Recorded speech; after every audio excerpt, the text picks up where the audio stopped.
할렐루야. 오늘도 이 시간 가운데 함께 역사하시는 하나님을 기쁨으로 함께 찬양하기를 소망합니다. 아멘.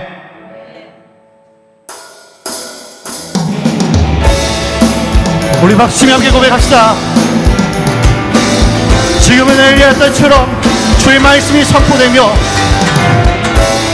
또 다윗의 때와 같이 예배가 회복될 줄 믿습니다. 지금은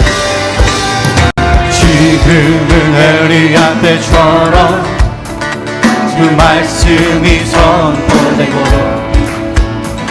또 주의 종 모세의 때와 같이 예약이 성취돼 전쟁과 기근과 핍박 환난 날이 다가와도 우리는 광야에 외치는 소리 주의 길을 예비하라. 보라 주님 구름 타시고 나팔 불 때에 다시 오시네. 모두 외치세 은혜의 힘 시온에서 구원이 임하네. 아멘.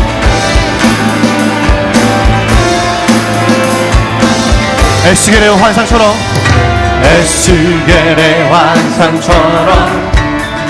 마른 뼈가 살아나며 또 주의 종 다윗의 때와 같이 예배가 회복되네. 주수할 때가 이르러 들판은 이어졌네. 우리는 주수할 일꾼 되어 주 말씀을 선포하리. 보라 주님 구름 타시고 나팔 불 때에 다시 오시네. 모두 외치세 은혜의 힘 시온에서 구원이. 보라 주님 구름 타시고 아멘 나팔 다시 오시네. 모두 외치세 은혜의 힘 시온에서 우리 목소리 높여 목소리로. 보라 주님 구름 타시고 나팔 불 때에 다시 오시네. 모두 외치세 은혜의 힘 시온에서 구원이. 보라 주님 구름 타시고 나팔 불 때에 다시 오시네. 모두 외치세 은혜의 힘 시온에서 구원이. 어제도 계셨고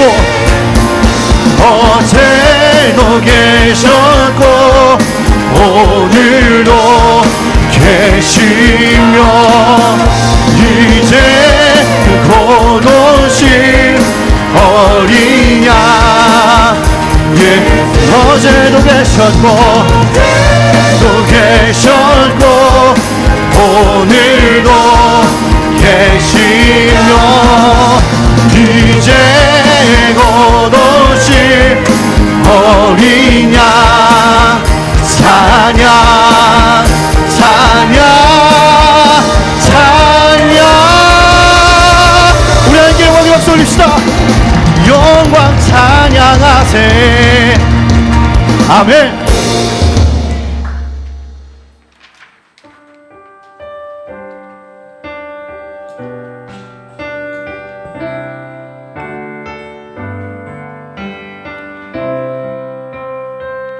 어떤 유혹과 시험이 올지라도 그 주님을 바라보며 함께 고백하기 원합니다.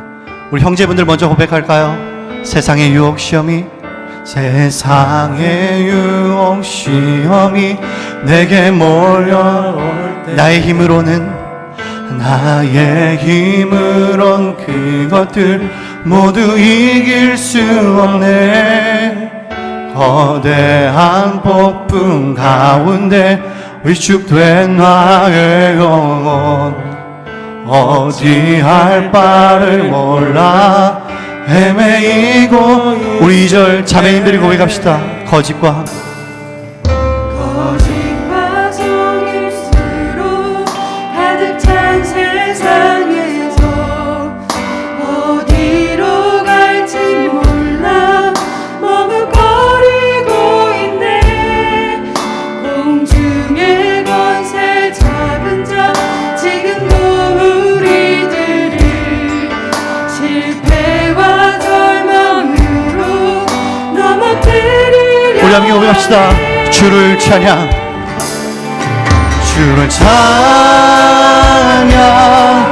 손을 들고 찬양.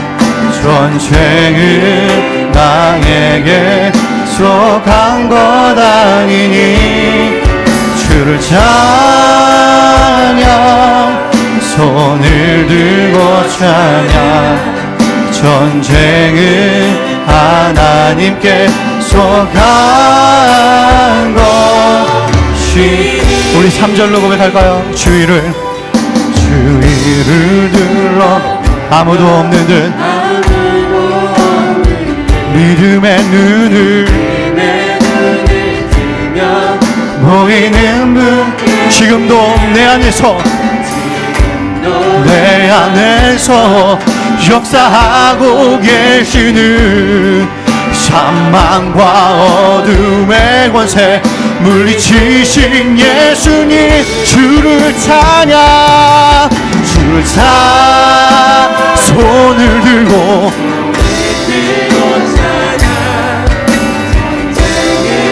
나에게 속한 것 아니하네. 주를 찬양, 손을 들고 찬양. 전쟁은 하나님께 속한. 주를 찬양해. 주를 손을 들고 전쟁은 나에게 속한 거다. 아멘. 주를 찬양, 손을 들고 찬양. 전쟁은 하나님께 우리 손 들고 함께 찬양합시다. 두 손 들고 주를 찬양해. 주를 찬양, 손을 들고 찬양. 전쟁은 나에게 속한 것 아니니. 주를 아멘. 내 주를 찬양. 전쟁은 하나님께 속한 것. 혹시 여러분 이런 노래 아십니까? 잘 살아보세, 잘 살아보세, 우리도 한번 잘 살아보세. 아마 들어보셨을 거예요. 또 이런 노래도 있습니다. 새벽종이 울렸네, 새 아침이 밝았네, 너도 나도 일어나 새 마을을 만들자, 살기 좋은 내 고향 우리 힘으로 만드세. 제가 몇 살 때는지는 정확하게 기억이 안 나지만 어렸을 때 초등학교 들어가기 전입니다. 항상 이 아침이 되면 이 노랫소리와 함께 잠을 깨웠던 기억이 있어요. 이게 새마을 노래입니다. 새마을 노래. 40대 후반 정도 이제 되신 분들은 아마 기억이 다 있을 거예요. 70년대 당시에 잘 살아보세, 이 잘 산다라고 하는 거는 딱 한 가지밖에 없었습니다. 지금이야 이 잘 산다라고 하는 게 굉장히 이제 의미가 다양화가 되었지만 그 당시에 잘 사는 거는 딱 한 가지 물질적인 풍요로움이었어요. 제가 지금은 어떻게 되나 해서 한번 국어 사전을 찾아봤습니다. 잘 살다. 그랬더니 뭐라고 되어 있냐면 부유하게 살다 이렇게 되어 있어요. 부유하게 살다.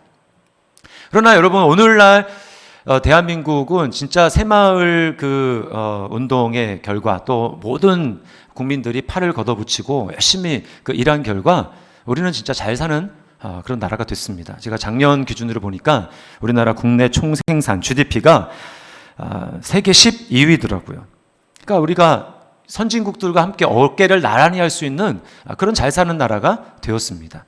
그런데 우리는 지금 이제 뭐 국어 사전에는 그렇게 되어 있지만 더 이상 잘 산다라고 하는 게 물질적으로만 부유한 삶을 잘 산다고 생각하지 않습니다. 물론 그것이 전제가 되어 있어요. 그러나 물질적으로 잘 살지만 마음속에 행복함이 없다, 행복하지 않다라고 하면 우리는 그 사람을 향해서 잘 산다라고 이야기하지 않을 것입니다.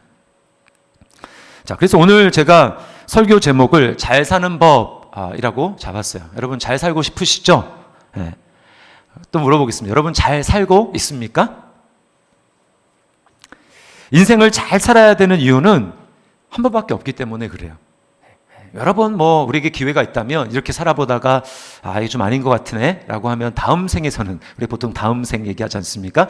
다음 생에서 내가 이렇게 고쳐서 살면 되지 라고 하는데 인생이 그렇지가 않습니다. 딱 한 번 우리가 이 땅에 살아가는 거예요.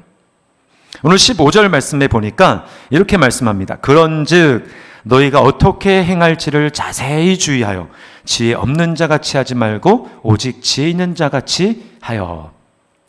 잘 살펴서 정말 지혜를 가지고 잘 살아야 된다라고 우리에게 말씀하고 있는 것입니다. 자, 그러면 여러분 어떻게 하는 것이 내가 스스로 봤을 때, 인생을 다 지난 다음에 돌이켜 봤을 때 나 정말 잘 사는 것 같아, 난 정말 잘 살았어, 그리고 하나님도 우리를 보시면서 야, 너 정말 잘 살았구나 라고 인정하시는 그런 삶을 우리가 살아갈 수 있을까요?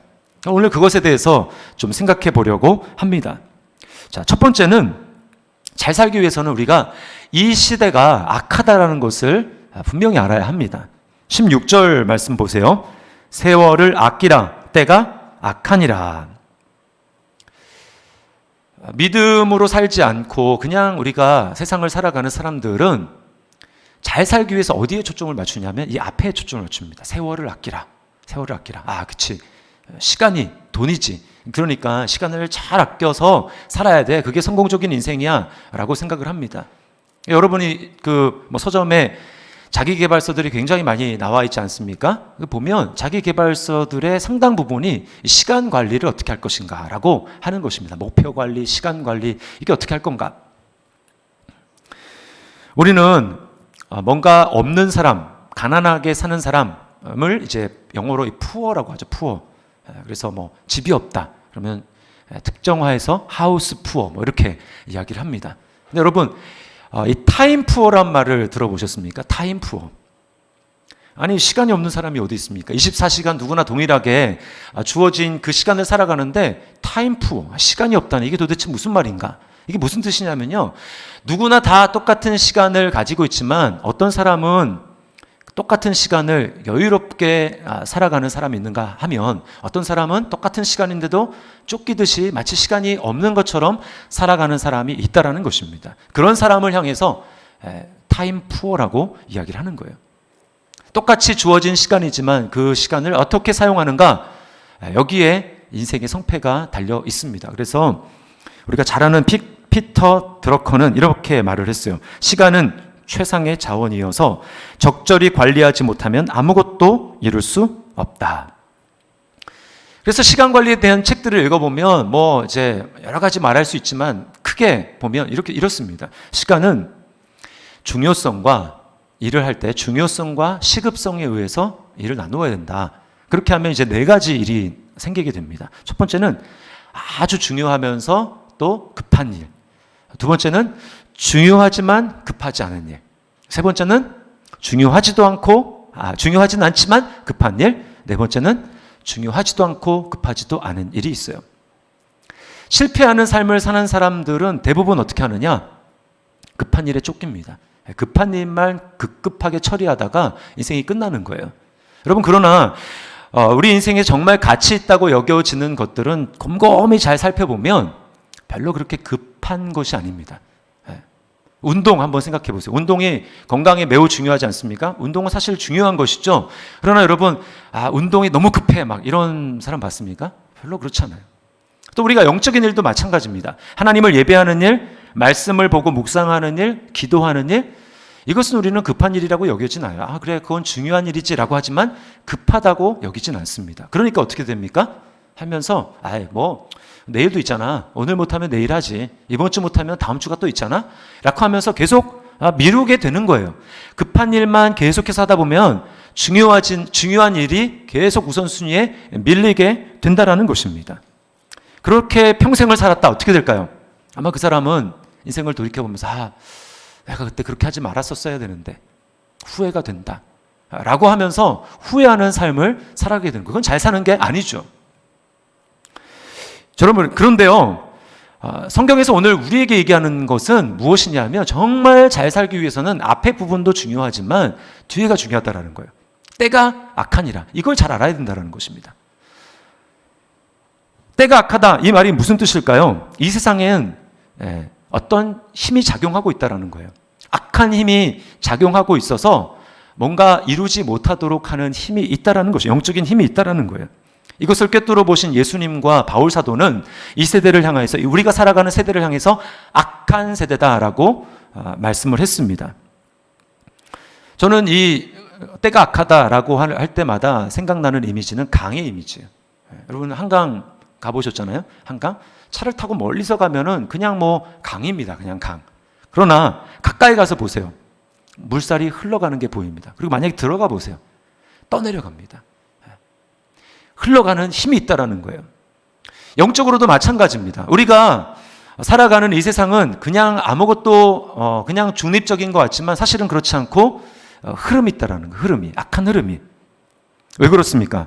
이 세상의 임금인 마귀가 자기 쪽으로 끊임없이 끌어당긴다라는 거예요. 우리는 그것을 자각하거나 자각하지 못하거나 그것은 영적인 사실입니다.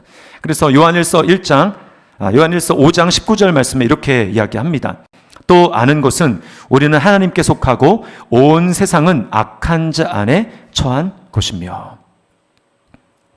여러분은 지금 내가 살아가는 이 시대가 악하다, 악한 영적인 흐름이 있다라고 하는 것을 여러분 느끼고 있습니까? 세상은 지금도 끊임없이 하나님과 반대되는 방향으로 흘러가고 있습니다. 하나님과 반대되는 방향으로. 그러니까 여러분이 잘 생각하셔야 되는 게 뭐냐면 여러분이 그냥 아무것도 하지 않고 그냥 가만히 어떤 세월의 흐름에 자신을 맡기면서 그냥 그렇게 살아간다. 그거는요, 가만히 있는 게 아니라 지금 흘러가고 있는 것입니다. 하나님과 반대되는 쪽으로 지금 끊임없이 흘러가고 있다라는 거예요. 이걸 알지 못하면 아무리 스케줄러에다가 내가 빽빽한 기록을 하고 남은 짜투리 시간 10분, 30분 되는 시간을 아무 악착같이 아주 잘 사용한다 할지라도 그것은 마치 무엇과 같으냐 하면 또 떠내려가는 물살 안에서 그 안에서 안경을 끼고 재미있는 놀이를 하는 것과 마찬가지예요. 그럼 나중에 정신을 차려서 보면 어떻습니까? 어느 순간에 내가 여기 있었는데 어느 순간에 저 밑으로 흘러내려가는 거예요. 이게 바로 때가 악하니라 라고 하는 말의 의미인 것입니다. 그래서요, 오늘 세월을 아끼라 라고 할 때 이 세월, 시간이라는 말은 시계가 째깍째깍째깍 가는 그 시간이 아닙니다.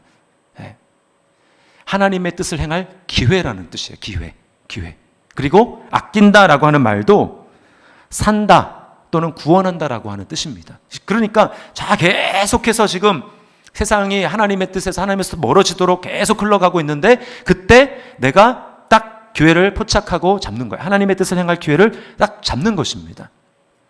그것이 바로 세월을 아낀다라고 하는 거예요. 세월에 떠밀려 가듯 살면 여러분 그것은 그 틀 안에서 아무리 열심히 산다 할지라도 나중에 후회할 수밖에 없는 삶을 살게 되는 거예요. 이때는 우리가 살아가는 이때는 악한 때라는 것을 우리는 기억해야 하는 것입니다. 자, 두 번째는 이 시대의 핵심은 바로 어리석음이라는 거예요. 그걸 알아야 됩니다. 이 시대는 어리석다. 자, 17절 말씀을 보세요. 그러므로 어리석은 자가 되지 말고 오직 주의 뜻이 무엇인가 이해하라. 여러분, 어리석다라고 하는 건 이 세대를 흐르고 있는 특징입니다. 핵심이에요. 그것은 주의 뜻과 반대되는 것입니다. 세상적인 기준을 가지고 살아가는 것이죠. 여러분, 예수님을 믿고 정기적으로 교회에 출석하더라도 실제적으로 그 사람 안에서 작동하고 있는 어떤 원리는 세상적인 가치일 수 있습니다. 고린도 교회 성도들이 그랬어요. 그들은 세상적인 가치로 사람들을 판단했습니다. 그래서 다른 교회 아니라 유독 고린도 교회에서만 바울이 정말 저 사람 사도 맞아? 라고 하면서 바울의 사도권이 계속해서 의심되었던 이유가 뭐냐면 딴 데 있지 않았어요. 바울이 능력이 부족해서도 아니었습니다. 고린도 교회 성도들이 세상적인 시각으로 바울을 봤기 때문이에요. 고린도는 철학이 발달한 곳입니다. 수사학과 웅변학이 발달한 거예요. 그런 기준으로 바울을 보니까 바울은 말이 어눌했거든요. 글은 힘이 있지만 말은 어눌하다. 그러니까 뭐 하나님의 사도인데 왜 말을 저 따위밖에 못하지? 힘이 없네. 이렇게 생각한 거예요. 또 어떻습니까? 세상적인 기준으로 형통을 생각한 것입니다. 그럼 바울을 보니까 세상적인 기준으로 전혀 형통하지 않거든요. 고난도 엄청나게 많이 당하고 힘든 일을 많이 당했습니다. 아니 하나님의 일을 하는 복음을 전하는 사도라고 하면 하나님이 그런 순간에서 지켜주시고 어려운 일을 당하지 않게 해야지 왜 저런 어려운 일을 당해? 바울이 어떤 어려움을 당합니까? 돌로 맞고 막 뭐 매질을 당하고 배를 타고 가는데 배가 깨져서 막 헤매고 이런 일들이 엄청나게 많았거든요. 그러니까 뭐 세상적인 기준으로 보면은 아니 무슨 사도가 저래? 라고 이야기를 하는 것입니다. 근데 만약에 여러분 고린도 교회 성도들이 세상적인 기준이 아니라 하나님의 기준, 하나님의 말씀의 기준으로 바울을 봤다면 전혀 다르게 평가했을 거예요. 주님은 뭐라고 말씀하셨습니까? 의를 위하여 핍박을 받는 자는 복이 있나니. 완전히 세상적인 기준과 다르죠. 세상에서는 그걸 어리석다고 말할 것입니다. 그러나 성경은 그렇게 복이라고 말해요. 만약에 너희가 나 때문에 사람들에게 욕을 먹고 박해를 당하고 힘든 일을 당하느냐? 그렇다면 기뻐하고 즐거워해라. 하늘에서 너희 상급이 크다. 세상 사람들은 앞에밖에 모르니까 우리 앞에 영원히 펼쳐질 그 삶이 어떨지 보지 못하는 것입니다. 그러나 주님은 그걸 보시고 복이 있다라고 말씀하시는 거예요. 여러분은 어떻습니까? 주님의 뜻을 이해하는 사람입니까? 아니면 세상의 어리석음 가운데 살아가는 사람입니까? 폴 트립이라는 목사님에게 어느 날 어떤 한 사람이 찾아왔어요. 가정에 위기가 닥쳤습니다. 상담을 하는데 이 사람이 15살에 가정이 너무너무 어려워졌어요. 부모님이 이전과는 완전히 너무나 힘든 삶을 사는 걸 보면서 너무나 가슴이 아팠습니다. 그리고 자기도 힘들었어요. 예전에 입던 좋은 옷을 더 이상 입지 못하고 형편없는 옷, 형편없는 음식 이거 먹는 게 괴로웠습니다. 그리고 이렇게 구차하게 살아가는 모습을 친구들에게 보이고 싶지 않아서 친구들이 그 집에 오지 못하는 거예요. 친구를 집에 데려오지 않았습니다. 그때 마음속에 아주 한이 맺혀서 작정한 게 있었어요. 그게 뭐냐? 내가 더 이상 이런 삶을 살지 않아. 나는 돈을 많이 벌겠다. 그게 목표가 됐어요. 그래서 누구보다도 열심히 일했습니다. 일을 하는데 남들보다 더 먼저 출근하고 더 늦게 퇴근했습니다. 주말에도 일을 했습니다. 어딜 가든지 일을 가지고 다녔습니다. 그리고 마침내 꿈을 이뤘어요. 돈을 많이 벌었습니다. 성공했어요. 큰 집을 샀고 고급 승용차는 물론 대형 보트도 샀습니다. 사교 클럽에도 여러 군데 가입을 했고요. 재계뿐만 아니라 정계 쪽에도 영향을 미칠 수 있는 최고의 위치에 올랐어요. 인생 역전이죠. 여러분 주변에 이런 사람들을 보면 어떤 시선을 볼까요? 참 부럽다. 어떻게 살면 저렇게 살 수 있지? 아마 박수를 칠 것입니다. 우리는 마땅히 그런 사람을 보면 그 사람이 이룬 성취에 대해서 마땅히 찬사를 보내야 합니다. 그런데 문제는 뭐냐면 여전히 그 사람의 마음을 움직이고 있는 동기, 힘이 돈이라는 거예요. 돈이 그 사람을 모든 것을 결정합니다. 어떤 결정을 할 때도 돈입니다. 항상 돈을 생각하는 거예요. 여러분 그것은 돈의 지배를 받는 것입니다. 돈이 우상인 거예요. 돈을 섬기고 있는 것입니다. 근데 여러분 제가 누누이 말씀을 드리지만 우상, 하나님이 아닌 다른 우상을 섬기게 되면 그냥 그 자체로 끝나는 것이 아니라 주변에 있는 우상을 섬기는 주변에 있는 사람들은 반드시 피해를 보게 되어 있습니다. 이 사람도 그랬어요. 회사에서 성공을 위해서 열심히 사는데 회사에서는 어떤 것도 다 참습니다. 엄청난 인내력을 가지고 어려운 일을 다 참아요. 그러나 가정에 오면 달랐어요. 아내에게 짜증을 내고 화를 냅니다. 자녀들에게 줄 수 있는 여력이, 마음의 여력이 없었어요. 이게 누적이 됩니다. 마침내 아내가 나가버렸어요. 근데 이게 사실 쌓인 일이고 자기만 몰랐지 사실 주변에 있는 사람들은 고통하고 있었던 거죠. 그동안에. 자기가 놀래가지고 큰아들에게 전화를 합니다. 그러자 큰아들이 이렇게 얘기를 하는 거예요. 놀랄 일이 뭐가 있어요? 엄마는 오래전부터 아빠를 미워했어요. 저도 마찬가지고요. 이 사람이 교회를 다니지 않은 사람이 아니었습니다. 교회를 다니는 사람이었어요. 그러나 여전히 그의 마음 가운데 작동되는 원리는 하나님의 말씀, 하나님의 뜻, 하나님이 아니라 다른 세상적인 가치, 돈이었다라는 것입니다. 여러분, 이 사람에 대해서 예수님 뭐라고 평가하실까요? 성경에 이런 비슷한 사람이 나옵니다. 예수님의 비유에 등장해요. 사업이 대박이 났습니다. 물류창고를 해마다 지어야 될 정도로 엄청나게 사업이 막 번창하는 거예요. 이 사람은 밤낮 없이 열심히 일을 했습니다. 자산이 점점 늘어납니다. 그러면서 마침내 이 사람이 이렇게 말을 해요. 자, 이제 내가 평생 쓸 돈을 다 모아놨다. 이제부터는 여생을 편안하게 쉬면서 살아야지. 먹고 마시고 즐기면서 살아야겠다. 그럼 만약에 주변에 이런 사람이 있다면 어떻게 될까요? 아마 성공담을 담은 책이 나올 것입니다. 곳곳에서 강연 요청이 쇄도할 것입니다. 어떻게 그렇게 할 수 있는지, 이제 예를 들면 1년에 1억 벌기, 이런 거 엄청 많잖아요. 굉장히 지혜롭습니다. 우리가 다 꿈꾸고 부러워하는 삶이에요. 그런데 예수님의 평가는 달랐습니다. 누가복음 12장 20절에서 21절입니다. 이렇게 예수님 말씀하세요. 하나님은 이르시되 어리석은 자여, 어리석다고 이야기합니다. 오늘 밤에 내 영혼을 도로 찾으리니 그러면 내 준비한 것이 누구의 것이 되겠느냐 하셨으니 자기를 위하여 재물을 쌓아두고 하나님께 대하여 부요하지 못한 자가 이와 같으니라. 여러분, 이 사람의 문제가 무엇입니까? 돈이 많은 자체가 문제가 아니에요. 인생의 주인이 자기라고 생각한 것입니다. 여러분, 근데 인생이 자기 것입니까? 자기가 자기 주인이라면 자기가 원하는 대로 되어야 합니다. 그게 진짜 주인이에요. 내 마음대로 할 수 있어야 돼요.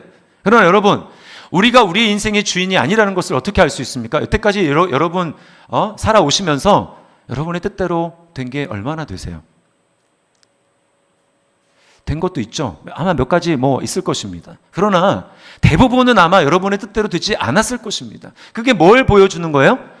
인생은 내 것이 아니다. 내가 인생의 주인이 아니다. 주님 뭐라고 말씀합니까? 오늘 밤에 내 영혼을 도로 찾으리니 인생의 주인은 하나님이다 라고 하는 것을 지금 말씀하고 있는 것입니다.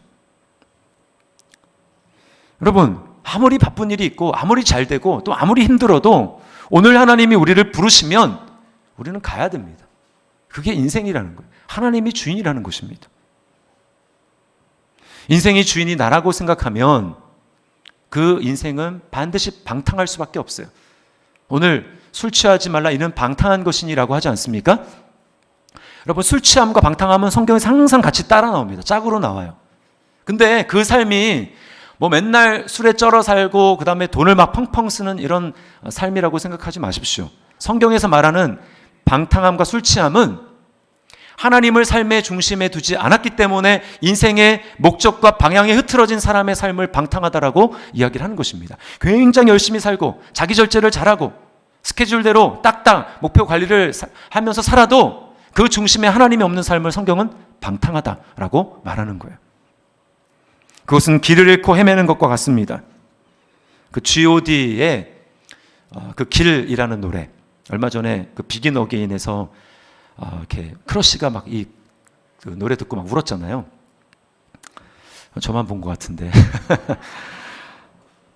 그 G.O.D의 길이라는 노래, 저도 이제 잘 몰라요. 예전에 노래를 잘 안 들어가지고 그걸 보고 알았어요. 그 가사의 일부를 제가 중간중간 생략하면서 좀 알려드릴게요. 이렇게 되어 있어요. 내가 가는 이 길이 어디로 가는지, 어디로 날 데려가는지, 그곳은 어딘지 알 수 없지만 알 수 없지만 알 수 없지만 오늘도 난 걸어가고 있네. 나는 왜 이 길에 서 있나? 이게 정말 나의 길인가? 이 길의 끝에서 내 꿈은 이루어질까?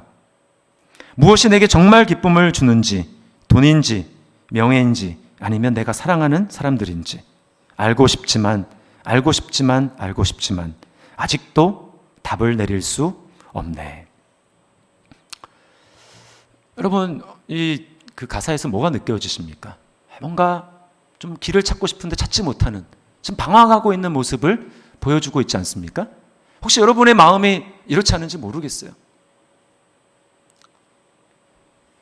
여러분, 우리는 어떻게 이 세상의 악한 흐름, 그리고 어리석음, 그리고 목적 없이 방황하는 것 같은 이 방탕함에서 벗어나서 정말 잘 사는 삶을 살아갈 수 있을까요? 그것은 바로 빛이신 예수 그리스도를 따르는 것입니다. 우리에게 필요한 것은 빛이에요.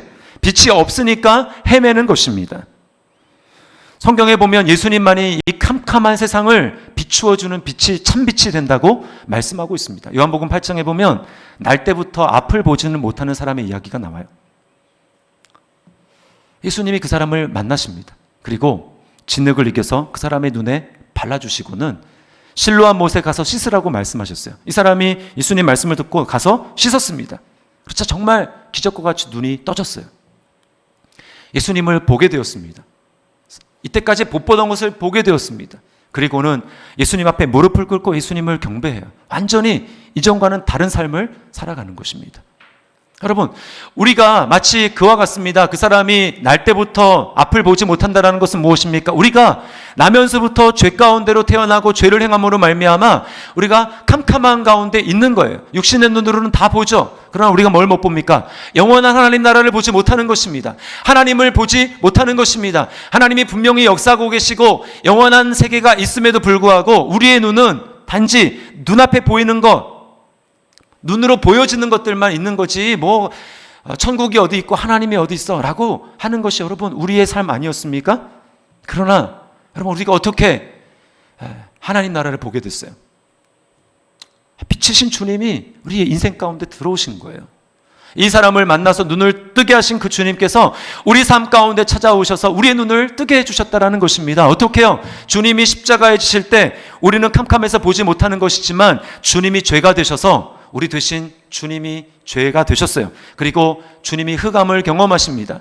지옥의 특징이 무엇입니까? 깜깜한 거예요. 그래서 그 공간복음을 읽어보면 뭡니까? 바깥 어두운 데서 슬피 울며 이를 갈미 있으며 깜깜한 것입니다. 주님이 하나님으로부터 죄가 되셔서 떨어지셔서 우리 대신 어둠이 되신 거예요. 그리고 십자가에서 죄를 완전히 소멸하시고 부활하심으로 말미암아 우리에게 빛이 되어 주셨습니다. 우리가 그래서 거듭나고 이제 보게 된 거예요. 거듭났다 무엇입니까? 이제는 하늘로부터 우리가 태어나서 하나님 나라를 볼 수 있는 거예요. 믿음으로 하나님을 보게 된 것입니다. 왜요? 빛이신 주님이 우리에게 오셨기 때문이에요. 그래서 요한복음 8장 12절 말씀 이렇게 이야기합니다. 우리 같이 한번 읽어볼게요. 시작. 예수께서 또 말씀하여 이르시되 나는 세상의 빛이니 나를 따르는 자는 어둠에 다니지 아니하고 생명의 빛을 얻으리라. 아멘. 네. 우리 인생은 이제 더 이상 어둠 가운데 있지 않습니다. 주님의 빛이 우리에게 들어와서 우리 세상을 보는 거예요. 아, 세상이 이런 식으로 작동하고 있구나. 세상은 악하구나. 세상은 어리석구나. 세상은 방탕하고 방황하고 있구나. 이것을 보는 것입니다. 빛이 들어왔기 때문에. 여러분, 근데 빛이 우리에게 정말 들어왔다면 왜 우리는 조그만 빛에 만족하려고 합니까? 희미한 그 불빛이 내게 있다고 해서 왜 그것에 만족하고 있습니까? 오늘 뭐라고 합니까? 성령으로 충만함을 받으라. 성령 충만은 예수 충만이에요. 예수 충만이라는 것은 영적인 빛으로 충만한 삶을 말하는 것입니다. 그럴수록 성령으로 충만할수록 우리 안에 예수님으로 충만할수록 우리는 세상을 더 밝게 볼 수 있습니다. 아, 세상이 저렇구나. 세상이 정말 악하구나. 세상은 정말 어리석구나. 라고 하는 것을 우리가 보게 되는 것입니다. 여러분, 우리가 예수 그리스도의 밝은 빛을 소유한 사람들로서 우리 이 땅 가운데 어떻게 살아가야 할까요? 딱 한 가지만, 여러 가지 말할 수 있지만 딱 한 가지만 말씀드린다고 오늘 본문에서 예배라고 이야기를 합니다. 예배에 힘써야 돼요. 19절과 20절 말씀 보세요. 시와 찬송과 신령한 노래들로 서로 화답하며 너희의 마음으로 주께 노래하며 찬송하며 범사의 우리 주 예수 그리스도의 이름으로 항상 아버지 하나님께 감사하며. 두 단어로 요약하면 찬송, 감사. 한 단어는 예배입니다. 여러분, 예배야말로 제한되어 있는 이 세상, 짧은 이 세상 가운데 영원한 하나님의 나라를 소급해서 가져오는 것입니다. 우리가 100년도 안 되는, 뭐 많이 살아야 100년 사는 이 땅 가운데 살아가게 될 때 예배한다라는 건 무엇입니까? 영원한 하나님이 지금 이 자리 가운데 임재하시는 거예요.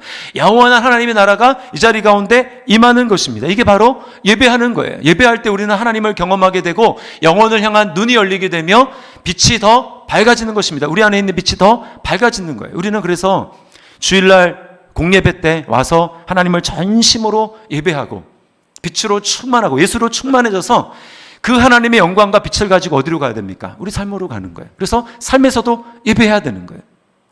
가정에서도 예배하고 직장에서도 예배하는 사람, 영원한 하나님 나라를 바라보면서 하나님을 예배하는 것입니다.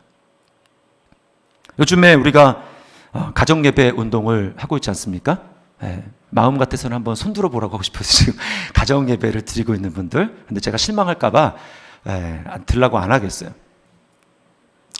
이제 목사가 여러분한테 저는 가정 예배 이제 드려왔었지만 그 전에는 이제 또 뭐 안 드리기도 하고 했었는데 이제 뭐 선포했으니까 이제 모범을 보여야 되잖아요. 지난주에 세미나가 있었어요. 세미나가 이제 여러분에게 말씀드렸죠. 월요일부터 이제 목요일까지 줌으로 하는 세미나인데 아침 9시부터 저녁 6시까지 꼼짝없이 이제 앉아가지고 제가 조장을 섬겨달라고 부탁을 받았기 때문에 조장을 인도하려면 여러분 뭐 다락방 순장님 아시겠지만 조언보다 더 잘 알아야 되잖아요.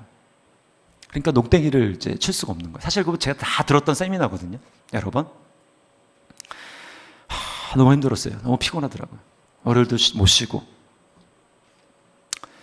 근데 이제 뭐 가정 예배 한다고 했으니까 피곤하도 이제 그 목사가 모범을 보여야 되지 않습니까? 그래서 오늘 이번 주는 그냥 제낄까 하다가 안 되겠다. 그래도 해야지. 밤에 저는 이제 월요일 날 제가 쉬니까 가정 예배를 하는데 이제 다 앉으라고 했습니다. 그리고는 말씀을 이제 읽었어요. 돌아가면서 몇 절씩 읽고 뭘 느꼈냐, 뭐 어떠냐, 뭐 이제 물어보고 이제 얘기를 하고. 그리고는 이제 보통 피곤하면 어떻게 하냐면은 그냥 대표 기도로 마칩니다. 제가 하든지 아내가 하든지 그냥 짧게 기도하고 마치거든요. 근데 이날은 좀 기도를 해야 되겠다라는 생각이 있어요. 애들이 좀 기도를 하도록 시켜야 되겠다. 그래서 어떻게 했냐면은 우리 수요 성령 집회랑 똑같은 분위기를 좀 만들었어요. 거실에 다 불을 껐습니다. 불을 끄고 그 다음에 제가 그 스마트폰에 있는 그 찬양, 사람 소리는 안 나오고 그냥 그 노래만, 그 음악만 나오는 인스트루멘탈 그 제 음악을 켜고 그리고 제가 얘기했어요. 야, 딱 한 곡, 한 4분, 한 5분 뭐 정도 되는데 한 곡 딱 이제 연주되는 동안에만 우리가 좀 기도를 하자. 그랬더니 피곤한데 내일 학교 가야 되는데 뭐 기도 또 5분씩 하냐고 그냥 대표 기도하고 마치라고 그러는데 제가 이제 밀어붙였어요. 여러분 영적인 권위 이때 사용하는 것입니다. 밀어붙였어요. 그리고 이제 음악을 틀고 기도를 할 때 서로 이제 얼굴 보면은 이렇게 말일 상대방이 아빠가 무슨 기도하나 또 애들이 뭔 기도하나 이렇게 듣잖아요. 그러니까 다 등을 돌리고 이제 벽을 향해서 다 앉고 그리고 기도를 합니다. 처음에는 이제 한 곡만 하려고 했는데 한 곡만 이제 하는 동안에 기도를 하려고 했는데 이제 성령님이 이제 역사를 하시는 거예요. 성령님이 아이들이 우는 소리가 들립니다. 애들이 우는 거예요. 그러니까 기도를 끊을 수가 없더라고요. 그래서 계속 이제 기도를 하고 한 2곡이 갔는지 3곡이 갔는지 시간이 흘러서 더 하면 이제 잠을 또 자야 되니까 안 되겠다 싶어가지고 제가 이제 그만하고 다시 돌아서게 하고 그리고는 이제 돌아가면서 기도를 시켰어요. 그랬더니 뭐 성령님이 역사하시니까 뭐 제가 별로 할 게 없더라고요. 뭐 회개해라 뭐 너 이런 저 짓지 않았냐 뭐 이런 얘기 할 필요 없어요. 그러니까 알아서 다 회개하는 거예요. 눈물로 회개하고. 제가 그래서 참 감사했습니다. 그러니까 아이들이 예배하면서 하나님을 경험을 하는 거예요. 하나님을. 네. 여러분 이러한 경험들이 쌓여서 하나님과 동행하는 기쁨을 아이들이 처음 하는 것입니다. 주님을 이렇게 동행하고 주님과 함께 이렇게 살아가는 것이구나. 왜 힘든 일이 없겠습니까? 그들이 걸어갈 때 힘든 일이 있죠. 어려운 일이 있어요. 그러나 그렇게 하나님과 함께 동행하며 예배의 기쁨과 즐거움을 알고 하나님의 살아계심을 아는 자녀들은 여러분 이 세상 가운데 휩쓸리지 않습니다. 하나님의 영광을 보기 때문에 이 세상의 논리에 휩쓸리지 않아요. 여러분, 이것이 바로 지혜로운 인생이죠. 사람들이 원하는 그런 대단한 성공을 못 이룰 수 있지만 여러분, 그것이야말로 지혜로운 인생 아닙니까? 하나님 보셨을 때 정말 지혜롭다고 하는 인생이에요. 여러분, 우리가 하나님 앞에 예배하는 사람도 되어야 되지만 특별히 우리의 자녀들이 하나님 앞에 진정한 예배자가 될 수 있도록 그렇게 해야 합니다. 이것이야말로 가장 확실한 투자예요. 그래서 제가 아까 주일학교 때 주일학교 그 교사 말씀을 드렸지만 여러분, 우리 자녀들이 하나님 나라, 하나님을 정말 진정으로 예배할 수 있는 예배자가 될 수 있도록 여러분, 교사가 필요한 것입니다. 그래서 여러분이 좀 교사로 섬겨주시면 좋겠어요. 저희 일부 때 이제 민광미 집사님, 우리 유초동부 부장이시잖아요. 네, 나와서 제가 말씀을 드렸는데 그 집사님이 제가 이전교회 같이 있었잖아요. 교사 제가 알기로 한 10몇 년 됐습니다. 10몇 년.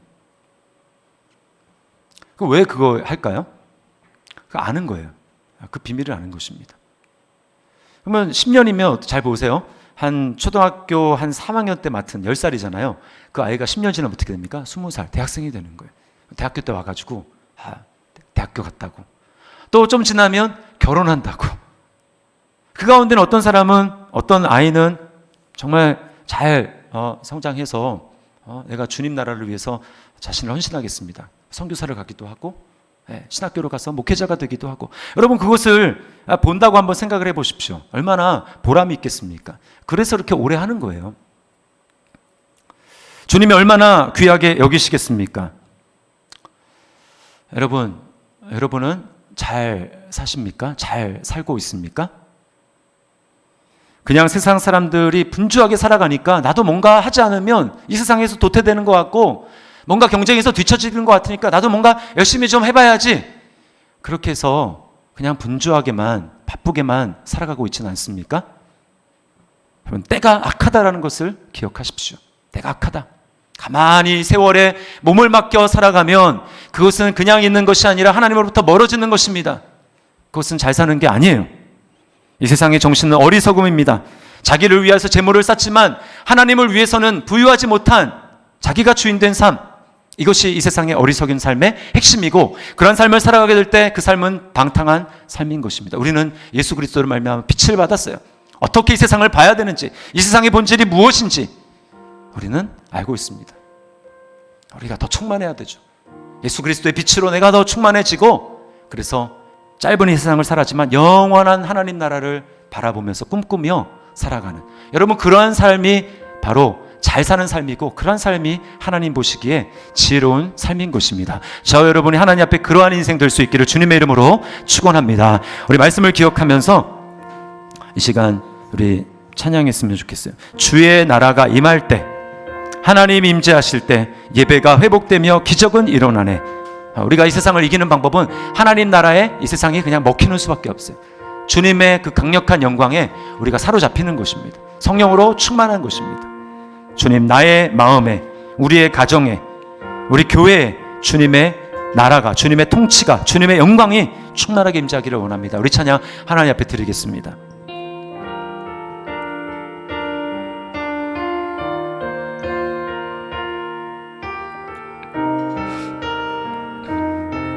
주의 나라가 임할 때, 주의 나라가 임할 때, 하나님 임재하실 때 예배가 회복되고 기적은 일어나네.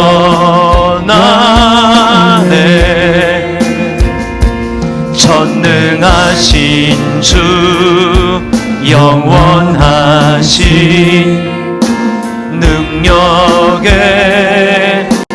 통치자, 자유가 선포되어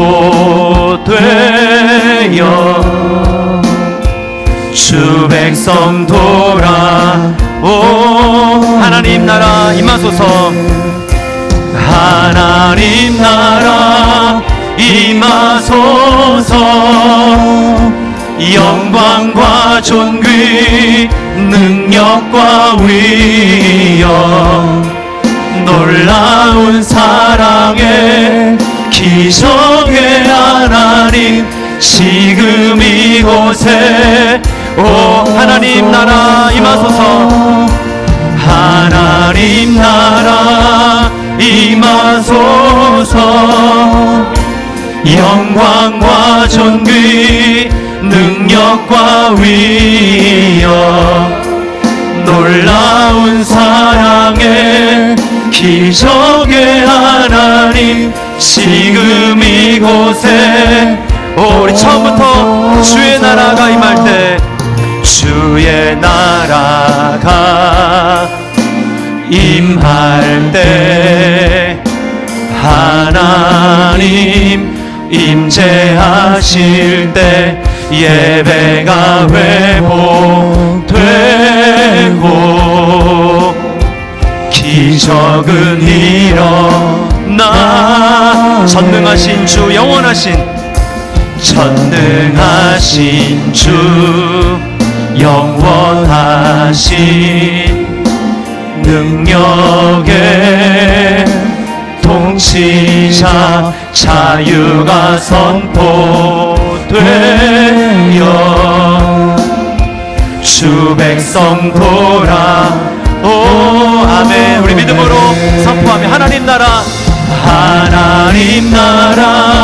임하소서 영광과 존귀 능력과 위엄 놀라운 사랑의 기적 지금 이곳에 하나님 나라 임하소서 하나님 나라 나의 심령에 우리의 가정에 영광과 존귀 능력과 위엄 놀라운 사랑의 기적의 하나님 지금 이곳에 오소 주 높고 위대하심을 주 높고